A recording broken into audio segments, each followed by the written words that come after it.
ഈശോമിശിഹായ്ക്ക് സ്തുതിയായിരിക്കട്ടെ. വിശുദ്ധ മത്തായി അറിയിച്ച സുവിശേഷം 12-ാം അധ്യായം 21-ാം വാക്യം. അവന്റെ നാമത്തിൽ വിജാതിയർ പ്രത്യാശ വയ്ക്കും. നമ്മുടെയൊക്കെ ജീവിതത്തിന്റെ പ്രത്യാശ എന്ന് പറയുന്നത് ദൈവമായിരിക്കണം എന്ന് വചനത്തിലൂടെ ഈശോ നമ്മളെ ഓർമ്മിപ്പിക്കുകയാണ്. ദൈവത്തില് അടിയുറച്ച് വിശ്വസിച്ചുകൊണ്ട് അവനിൽ പ്രത്യാശയർപ്പിച്ചുകൊണ്ട് ജീവിതത്തില് മുന്നോട്ട് പോകുവാനായിട്ട് സാധിക്കണം. പക്ഷെ നമുക്കൊക്കെ ഇടയ്ക്കെങ്കിലുമൊക്കെ ഈ പ്രത്യാശയിൽ മാറ്റം വരുന്നുണ്ടല്ലേ. ഭൗമികമായ പല വസ്തുക്കളില്, പല വ്യക്തികളില്, സ്ഥാനമാനങ്ങളില്, സമ്പത്തില് പ്രത്യാശ വെച്ചുകൊണ്ട് ജീവിക്കുന്ന വ്യക്തികളായിട്ട് നമ്മൾ മാറുക.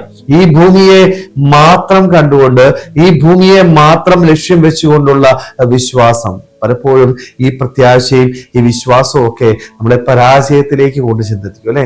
ജീവിതത്തില് സന്തോഷമില്ലാതെ, സമാധാനമില്ലാതെ ജീവിക്കുന്നവരുടെ എണ്ണം ഏറി വരികയാണ്.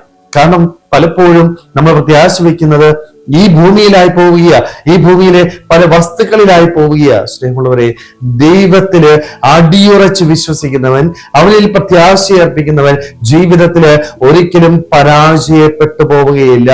അവന്റെ ജീവിതത്തില് എപ്പോഴും സന്തോഷമുണ്ടാവും, എപ്പോഴും സമാധാനമുണ്ടാവും. പക്ഷേ സമ്പത്തിന് ശകലം കുറവുണ്ടായിരിക്കാം, പക്ഷേ സമാധാനത്തിന് ഒരു കുറവുണ്ടാകത്തില്ല.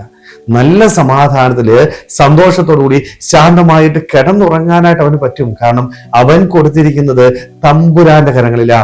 ദൈവകരങ്ങളിലേക്ക് എന്നെ തന്നെ സമർപ്പിക്കാനായിട്ട് എനിക്ക് സാധിക്കുമ്പോൾ എന്റെ ദൈവം എന്നെ സംരക്ഷിക്കും.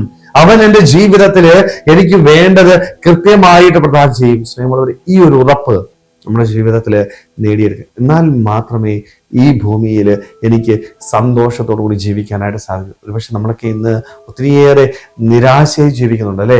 ഒത്തിരിയേറെ പ്രശ്നങ്ങൾ ജീവിതത്തിലേക്ക് കടന്നു പോകുമ്പോൾ നമ്മളൊക്കെ തകർന്നു വീഴുകയാണ്. പലരും ആത്മഹത്യ ചെയ്യുന്നു.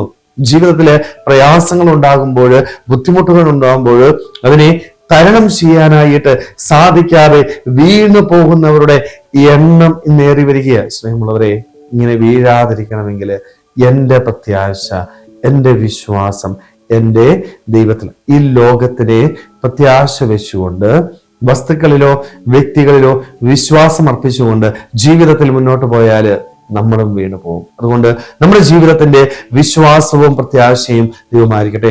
ദൈവകരങ്ങളിലേക്ക് നമ്മളെ തന്നെ പൂർണ്ണമായിട്ട് സമർപ്പിക്കുവാനായിട്ട്, അവനിൽ അടിയുറച്ച് വിശ്വസിച്ചുകൊണ്ട് ജീവിതത്തിലെ ഏത് പ്രതിസന്ധികളെയും ധൈര്യപൂർവ്വം നേരിടുവാനായിട്ട്, സന്തോഷത്തോടുകൂടി ജീവിക്കുവാനായിട്ട് നമുക്ക് ഓരോരുത്തർക്കും ആത്മാർത്ഥമായിട്ട് ആഗ്രഹിക്കുമ്പോൾ ശ്രമിക്കാം. ദൈവം നമ്മളെല്ലാവരെയും സമൃദ്ധമായിട്ട് അനുഗ്രഹിക്കട്ടെ.